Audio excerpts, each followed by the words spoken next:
भारतीय मौसम विभाग उसने अब पहला अनुमान जारी कर दिया। इस सारे विषय पर बात करने का हमारे साथ ओपी यादव हैं। ओपी, मैं सबसे पहले ये समझना चाहता हूं कि ये जो आज अनुमान जारी किया गया है इसको कैसे देखते हैं, खास तौर से किसानों के लिए, या एग्रीकल्चर सेक्टर में कितना महत्वपूर्ण भूमिका अदा करेगा? जी संतोष, मैं आपको बता दूं, भारतीय कृषि मानसून का जुआ है और जो खरीफ की जो खेती होती है वो तकरीबन मानसून की बारिश पर ही निर्भर करती है। ऐसे में दक्षिण पश्चिम मानसून को लेकर जो मौसम विभाग ने आंकड़े जारी किए हैं या पूर्वानुमान जो एक तरह से लगाया है कि इस बार सामान्य बारिश होनी है, तो इससे सरकार और किसानों के लिए बेहद खुशी की खबर है, क्योंकि तकरीबन 75% जो बारिश होती है ना वो दक्षिण पश्चिम मानसून से ही होती है और उसी से खरीफ की फसलों की बुआई और खेती का पूरा आंकड़ा निर्धारित किया जाता है। तो ये जो अभी आंकड़े जारी किए गए हैं तकरीबन ±5% ज़्यादा कम हो सकते हैं, लेकिन आप ये अंदाज लगा सकते हैं कि मानसून का सामान्य रहने का मतलब है कि खरीफ की फसलों की बुआई का आंकड़ा बढ़ेगा और जाहिर सी बात है उसमें उत्पादन का भी इजाफा होगा, क्योंकि बीते साल इसी अवधि के दौरान आप देखेंगे कि पिछले साल भी कोविड का दौर था लेकिन मानसून सामान्य रहा था और सामान्य रहने की वजह से अगस्त महीने तक यानी जून के बाद जुलाई, इन 2 महीनों के अंदर ही बारिश अच्छी हुई और उससे तकरीबन 1038 लाख हेक्टेयर में खरीफ फसलों की बुआई हो गई थी। और जो मौसम विभाग के अनुमानों के बाद जो सरकार ने आंकड़े लगाए थे कि कितना उत्पादन हो सकता है, 398 मिलियन टन खाद्यान्न उत्पादन का आंकड़े लगाए थे। तो इस बार भी सरकार को ये उम्मीद है कि इस बार जब मानसून सामान्य रहेगा तो न केवल फसलों की बुआई अधिक होगी बल्कि उत्पादन का आंकड़ा भी बढ़ेगा।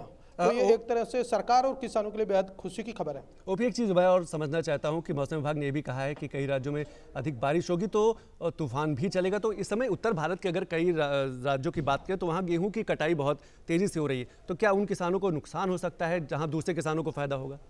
जी संतोष, मैं आपको बता दूं, अभी जो रबी की फसलें हैं उनकी कटाई का सीजन चल रहा है। ऐसे में जो उत्तर भारत है उसमें अधिकांश जगह गेहूं की फसल की कटाई हो गई है और कुछ जगह जारी है। तो ऐसे में जिन जिन जगह फसल की कटाई हो गई है वहां पे एक तरह से इस बारिश का हल्का फायदा हो सकता है, लेकिन ज़्यादातर जगह फसलों की अभी कटाई जारी है और खाद्यान्न का भंडारण भी पूरी तरह से किसान नहीं कर पाए, खेतों में ही खाद्यान्न पड़ा है। तो इस वजह से बारिश होने से उनका खाद्यान्न भीग जाएगा और कटाई पर भी असर पड़ेगा, इससे उनको नुकसान होने का अंदेशा है। और जो मौसम विभाग ने भी एक पूर्वानुमान जताया है और जो अभी अनाउंसमेंट भी किया है कि उत्तराखंड और जम्मू कश्मीर जैसे राज्यों में तेज बारिश के साथ साथ ओले गिरने की संभावना, तो उम्मीद की जाती है कि इससे किसानों को कहीं न कहीं नुकसान ज़्यादा होगा, फायदा कम होगा। जी बिल्कुल। ओपी, हम अगर ये बात करें पिछले साल की तो कोविड का दौर चल रहा था, लॉकडाउन लगा था, लेकिन उसमें यह भी देखा गया था कि कई ऐसे युवा हैं जिन्होंने खेती में कई नवाचार किए थे, नए शोध किए थे।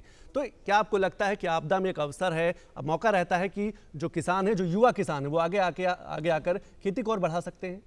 जी, आपने बिल्कुल सही कहा। इस बार जो कोविड का दौर फिर से एक नज़र आने लगा, तो बीते साल इन्हीं दिनों में समान अवधि के दौरान कोविड का दौर था। बहुत सारे जो यूथ है, जो टैलेंटेड यूथ हैं, उन्होंने नए नए स्टार्टअप कृषि क्षेत्र में शुरू किए। घर रहकर उन्होंने आमदनी के नए जरिए तलाशे और जो घर रहने वाले लोग तो उन्होंने छत पर बागवानी का कार्य किया। इसके अलावा जो किचन गार्डनिंग को बढ़ावा दिया, तो जो घर पे घरेलू सब्जियाँ, ऑर्गेनिक फार्मिंग और इस तरह के नवाचार हुए। इसके अलावा बहुत सारे ऐसे यूथ थे जिन्होंने घर पर रहकर सोयाबीन की कल्टिवेशन करना, मशरूम की कल्टिवेशन करना, इसके अलावा जो वैल्यू एडिशन वाले काम करना और फसलों के प्रसंस्कृत करके और अचार मुरब्बे और इस तरह की चीज़ें बनाकर आर्थिक आमदनी कमाने के कई तरह के रास्ते तलाशे। तो कई ऐसे इंजीनियर युवा भी थे जिन्होंने कृषि में छोटे छोटे उपकरण बनाए और उन्हीं उपकरणों को आज बाजार में लाकर एक स्टार्टअप उन्होंने शुरू किया। तो कहीं ना कहीं कोरोना में अवसर को देखते हुए कई युवाओं ने काम किया। तो उम्मीद की जाती है कि अभी इस बार भी अगर ये कोरोना का दौर रहेगा तो वो युवा और कुछ नवाचार देश के सामने लाएंगे और कृषि क्षेत्र को उसका फायदा होगा। ओपी, एक चीज़ और मैं समझना चाहता हूं कि कोरोना के दौर में भी कृषि की ऐसी अर्थव्यवस्था थी जिसमें काफ़ी सुधार हुआ और इसने एक काफ़ी मनोबल भी बढ़ाया। तो आपको लगता है कि खेती में और नवाचार करने की ज़रूरत है और ख़ासतौर से युवाओं को आगे आने की ज़रूरत है ताकि खेती को और बेहतर बनाया जा सके? जी संतोष, भारत सरकार लगातार कृषि और किसानी देश के अन्नदाता की आर्थिक तरक्की सुनिश्चित करने के लिए लगातार प्रयास करती रही है।